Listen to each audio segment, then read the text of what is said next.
Vous savez, en ce moment, ce qui se passe à l'École européenne supérieure de l'image de Poitiers, c'est terrible. Alors demandons directement aux plus concernés ce qui se passe. Alors, pourquoi es-tu venu à Lézy et quelles sont tes espérances ici? De base, j'étais venue à Lézy parce qu'il y avait l'option image animée. De base, j'étais venue à Lézy parce qu'il y avait la mention image animée. Et que justement, il y avait la possibilité de faire de l'animation notamment. À la base, je suis venue à Lézy pour son pôle animation. Le merveilleux à l'ESI de Poitiers, c'est qu'il y a une spécialité plus ou moins art numérique. Notamment l'approche du numérique, l'animation. L'animation et dans les graphismes de jeux vidéo. Du numérique. Et que l'animation, c'était un domaine qui m'intriguait beaucoup. Du coup, je me suis dit, ah cool, je vais pouvoir continuer plein d'autres pratiques et faire de l'animation. Et que je voulais pas me spécialiser directement dans l'animation. Du coup, les beaux-arts, c'était le choix le plus logique. Permis de découvrir pas mal de pratiques en fait. En tout cas, il y a un côté très pluridisciplinaire qui me plaît beaucoup. Rester toujours sur les mêmes choses, c'est un truc qui me... je me lasse très très vite, quoi. C'est une école qui m'intéressait par la diversité des enseignements et des pratiques qui étaient proposées. Un peu la pluralité des enseignements.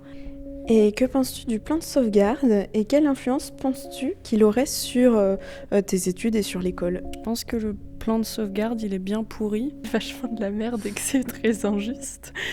Je pense que c'est nul. Honnêtement, c'est pas un bon plan. Le plan de sauvegarde, je trouve qu'il ne prend pas du tout en compte les considérations des élèves qui sont là. Ça amène de l'instabilité. Et le plan de sauvegarde, je vois pas en quoi c'est la sauvegarde.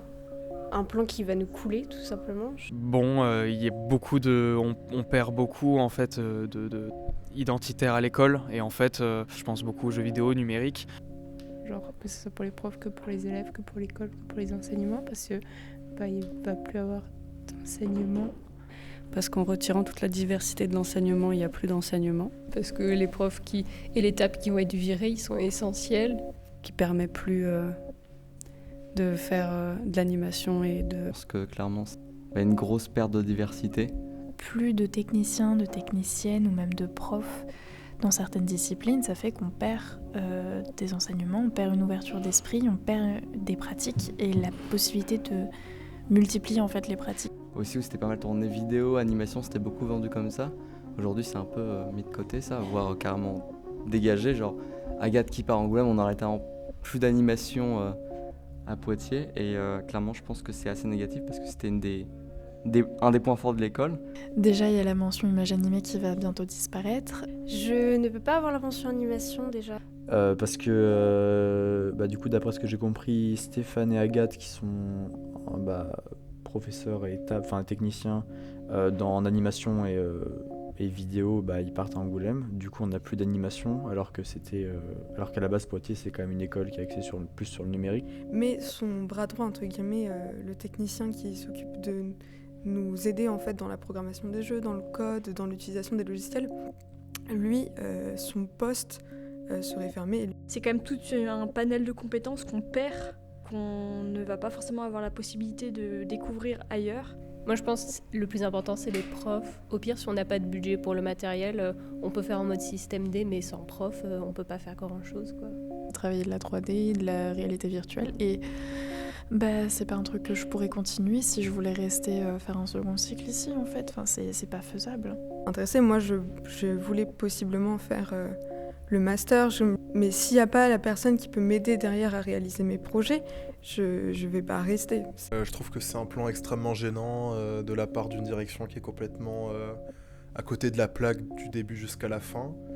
L'impression que j'ai eue, d'abord, c'est que c'est déjà le pôle Angoulême, il était un peu mis en avant par rapport à Poitiers. Que c'est des gens qui n'ont aucune expérience d'une école d'art qui le prennent. Pas là-dessus qu'on peut faire du fric, on est dans une école publique, on n'est pas dans une école privée quoi.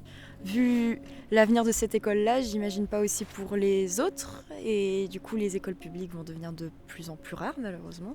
Il y a une nouvelle école en train d'être construite, je ne sais même pas qui on va mettre dedans. Je suis venue dans cette école vraiment en me projetant sur le long terme et du coup j'ai pas envie de changer de voie ou du moins de changer simplement d'école qui ne m'offrira pas les mêmes possibilités en fait si rapidement. Et moi ça m'inquiète pour mon avenir et pour l'avenir de l'art et de la culture en général en fait. ça me permettrait pas de continuer mes études à Poitiers. Du coup, là, je fais des démarches pour changer d'école. Donc ça risque de repousser certaines personnes parce que ça va devenir une école d'art beaucoup plus classique et c'est fermé. Pour ce qui est de l'école et des futurs étudiants et étudiantes, là c'est un autre problème parce que c'est super compliqué. En vrai, je trouve ça hyper inquiétant parce que moi je suis en première année et du coup on sait pas trop, on a envie d'avoir de l'espoir et de se dire que c'est ok et on va réussir à maintenir le cap au moins pour nos années à nous. Et ça te fait peur pour tes études ? Ouais, carrément, ça me fait hyper peur. En vrai, moi j'ai trimé pour arriver là et c'était vraiment un objectif et maintenant que j'y suis, ça me fout un peu les boules.